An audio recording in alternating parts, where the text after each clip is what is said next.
Hello and welcome to another installment of the APB recap. As usual, we're going to be recapping some of the events that I discussed in my APB show yesterday. Not all of them, but most of them. This week, I basically went solo because Appabro has an online exam that he needs to get through. But if you want a fix on an exclusive Appabro content, he's also playing some games at this channel as well. You can check the VOD link down below. As for the rest of you, this is a recap of episode 68. If you want a full live stream, uncensored, and with loads of pettier and dumber hooplas, you can check out episode 68 on my stream channel, link down below. Go subscribe. Thank you so much for supporting this channel. It's been an immensely great time, even on my own. You guys are awesome. So without further ado, let's get into the hooplas. There was a time where being associated with Netflix means that your show is high quality. I still love Daredevil, and I'm even going so far as to say that The Defenders is severely underrated, and it's only gotten better the more and more I view it. Devilman Crybaby is a really condensed version of the Devilman story, but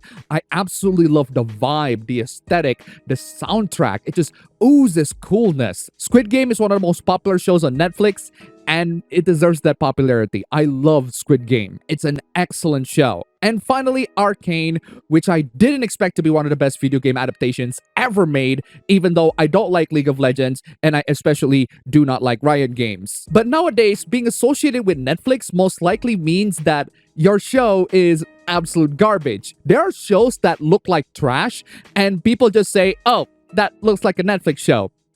It's like the modern day equivalent of straight to DVD. A good example for this is the live action anime adaptations, and I'm not gonna assault your senses by showing you examples. Feel free to look them up, or at least just look at the memes. And even putting all of the adaptations aside, there's so much trash on Netflix nowadays, and the good stuff always got overwhelmed by them. But then again, that's the case for everything else around the world. That's just the Sturgeon's law in practice. It's just that Netflix greatly, and I mean greatly, emphasizes the crap. I already talked about how Netflix just punishes people who shares passwords back in another recap, but things are getting worse and worse for them this week. The show that people really love and wanted to see more got canceled in favor of shows that people don't really care about. They're dropping an insane number of subscribers. 200,000 subscribers! That's 20 times more bleeding sustained compared to my main channel. Their stocks have plummeted drastically. They're adding commercials,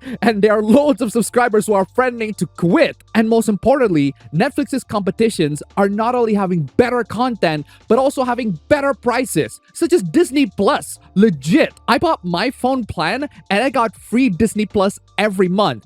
I don't use it a lot. I mostly just watch shows that I snatch on the 7 Seas, like Chuck, which I've been immensely enjoying, but I do have it. Whereas with Netflix, you have to go through a little bit more hoops to get it. You have to pay for a subscription separately. There are some phone companies that do include Netflix with their plans, but most of the time, it's Disney Plus that's more accessible here. And you know what's really funny about this?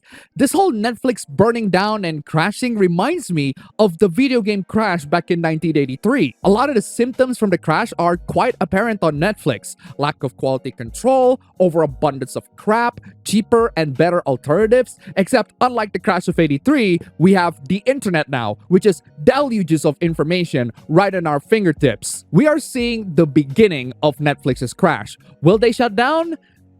Not really. I think they can survive a couple of years in the future. I mean, Nokia still exists even to this day. They're just not like their glory days. But this is definitely a horrible sign for Netflix, and one that it should find ways to get away with, or they will suffer the same fate as Blockbuster, the company that they crushed back then. The amount of Simps that are down really bad these days is unprecedented. It's to the point where they're willing to risk their own money and life savings for e-girl coochie. But the thing is, you're never gonna get the e-girl coochie because a lot of times, those same e-girls that you've been simping for are in relationships with someone else. Only the absolute craziest of simps will support their e-girls even when they're in a relationship with someone else. I've been surprised before, but the absolute next level crazy is if the girl that you're simping isn't even a real girl. No, I'm not talking about waifus. perfectly fine if you're simping with waifus. No, I'm not talking about traps or femboys as in not a girl. At least they're open and honest and sometimes even hot depending on your preference.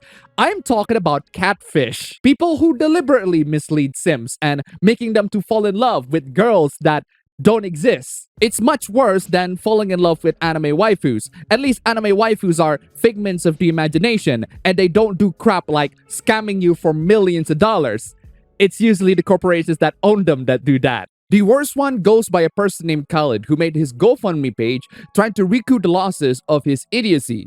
His words, not mine. He got approached by a really nice female by the name of Liz, or Moran's wife. He talked about all sorts of stuff every day and all day long, and he knew everything about her, her history, her family, scummy exes, issues that she lived with, etc. She's the sweetest girl that he has ever talked to. Which is not a huge bar to pass if she's the only girl that you ever talked to. He's suspicious in why she would never give her Snap and Instagram. Understandable, because Instagram accounts tend to be quite personal.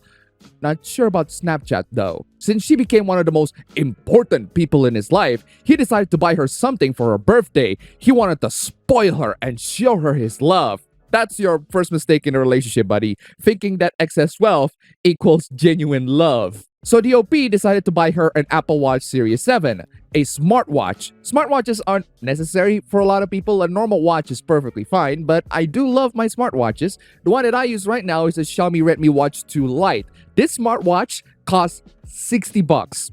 Nothing super expensive. I don't need an Apple Watch Series 7, which for the record in my country costs $360, 6 times the price of this one, and this one already has loads of cool features. And that's in Indonesia. The guy has already paid $462.25. That's the price of a mid-range smartphone here. That's your second mistake, buying something that's way too expensive for someone else's use case. As soon as she got the watch, she spammed the OP with pictures and dirty text, which is the least you could do to repay him at least. And then she started begging him for money every single day. Like I said, wealth is not love. And then 2 days later, she got exposed for being a catfish. The OP felt so ashamed to admit that he has feelings for someone who didn't exist.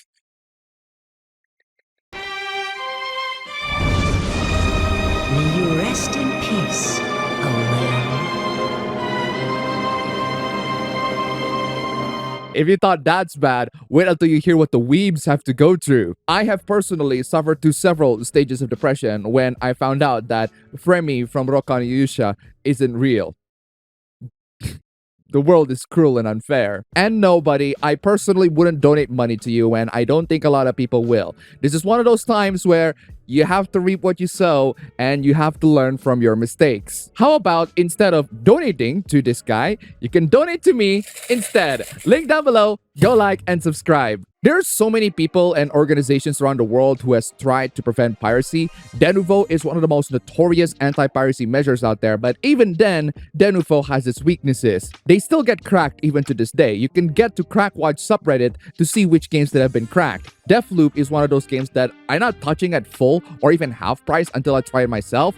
I tried it and yeah, I'm not vibing with it, even though it's an immersive sim, and I love immersive sims. It's just not clicking to me, at least for some reason. Point is, anti-piracy measures are not perfect. Some game developers even remove anti-piracy measures, like Denuvo, years and years after the game got released. But that still won't stop other entities in trying to prevent digital piracy. Senators want to mandate anti-piracy technology across the web.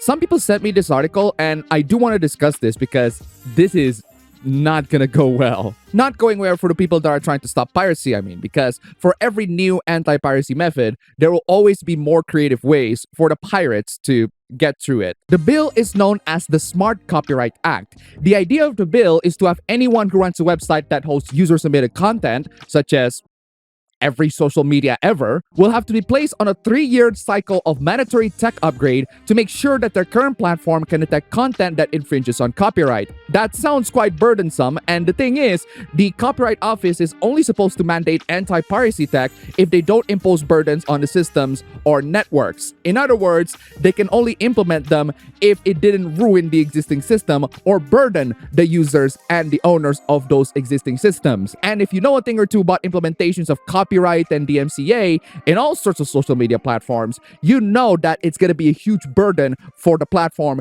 and the users. It's a burden for pretty much everyone. It's another installment of anti-piracy measures bothering people who are not even pirates, which are most people. And this will eventually backfire into those users becoming the dreaded pirates that these suits are trying to take down in the first place. To put it simply, this is just another installment of the government and the corporations doing their best to protect their intellectual property by treating everyone like pirates and holding a gun to everyone and calling it protection. Protection to the big corporations' money and the government's money rather than the people. But hey, that's just how it is. Remember that time on the New Year's where Square Enix puts an open letter to talk about the metaverse?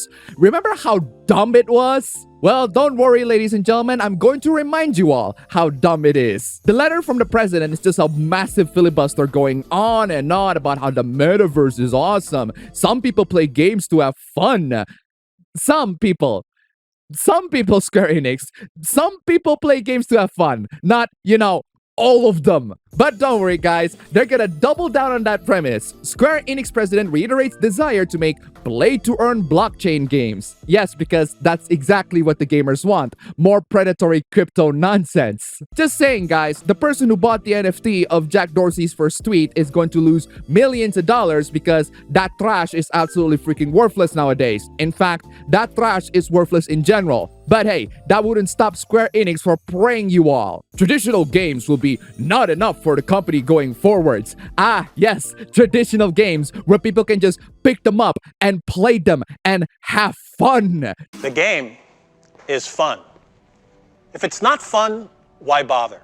There's no need for video games to be fun nowadays when they can be used to exploit the consumers in order to rake us lots and lots of money.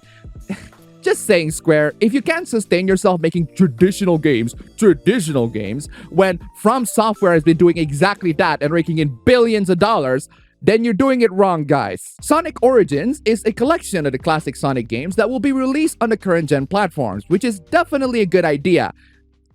At first.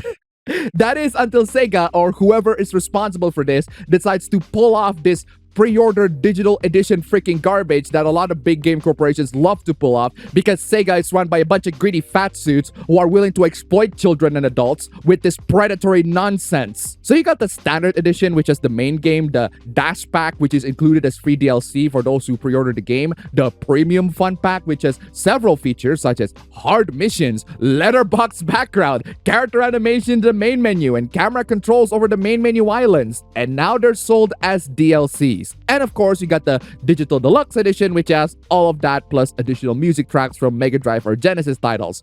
Oh man, that's just great. It's not just that the Sonic games have fallen to the trash bin lately, they also need to have the greedy game corporate nonsense in there too. Yeah, I know that loads of companies do this, they're all trash too for the record. What really pisses me off on this is the fact that the features that they're selling are things that you shouldn't be paying for. Letterbox background? Just block the TV with some paper or something. Mirror mode? We have to pay for mirror mode where you can just play through an actual freaking mirror? Character animations? Are you saying that I have to pay or pre-order the game to get character animations? Hard missions?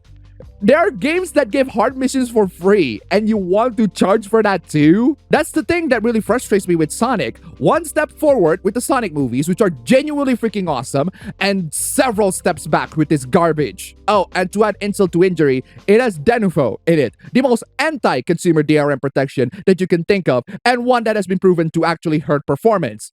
It's for a bunch of flippin' retro games. And you wonder why people go to emulation these days. On the bright side, Devolver Digital, with their brilliant marketing, has made fun of this really stupid chart by checking all the boxes for all editions of Trek to Yomi, which look pretty good, by the way. Can't wait for that. So yeah, it's a horrible day to be a Sonic fan, or at least in the gaming side. Just please don't suck Sonic Breath of the Wild. Frontiers. I can't wait for Xenoblade Chronicles 3. Xenoblade Chronicles so far has been a great series to me. The first Xenoblade is pretty solid. I really enjoyed it. Haven't finished it yet. I'm only like 10 hours in. But from what I played, I enjoyed it. It's pretty fun. The second one, I actually finished. And it's a mixed bag, in my opinion. It's one of those games that has so many great things in it, but there are also so many bad stuff in it. Like the gacha mechanics. the mechanic can go screw itself. But one element that I do love about Xenoblade 2 is the character designs. I love how over the top the character designs are. It's a very modern and over the top JRPG design. Monolith is absolutely freaking shameless for it, and I'm proud of them for that. And that's just on the main characters. We haven't even gone to the optional blades like Godfrey, Percival, Wolfric, Agate, Azami. And I'm only describing the ones that I got during my playthrough. They're so ridiculous and over the top. It's brilliant. And I want Xenoblade 3 to continue that trend if they still have blades, of course. Some people, like game journals and the moral guardians, disagree. Xenoblade Chronicles 3 needs to avoid being weird, horny anime nonsense. Sorry to say this to you, writer, but the Xeno series has always been horny, weird, anime nonsense. Xenosaga has Cosmos, who is also a blade in Xenoblade 2. Even their main character, Shion Uzuki, can also get to the fan service territory, especially in episode 3. Severely underrated JRPG protagonist, by the way. While we don't see a lot of over-the-top designs in Xenoblade 3 yet, there are hints and glimpses in the trailer, and I, for one, cannot wait to see it. But seriously, I don't understand why people have problems with Xenoblade Chronicles 2's character design.